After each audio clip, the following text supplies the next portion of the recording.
Hey guys, welcome back with me again in this channel. On today's tutorial, I'm going to show you how to apply this rainbow love projection effect to your videos in the CapCut Mobile. So after you imported your video into CapCut, you can just go to Effects, click on the video effects and then find the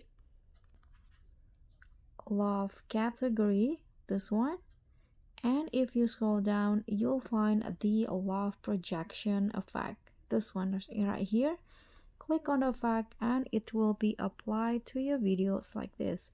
And if you want to, you can always adjust the effect here. For example, you want to lower the intensity, adjust the noise, and you can also adjust the blur like this. So just do it to your preference.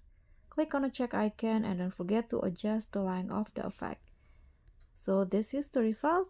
Thank you so much for watching. Don't forget to like, comment, subscribe, and also click on the thanks. Bye.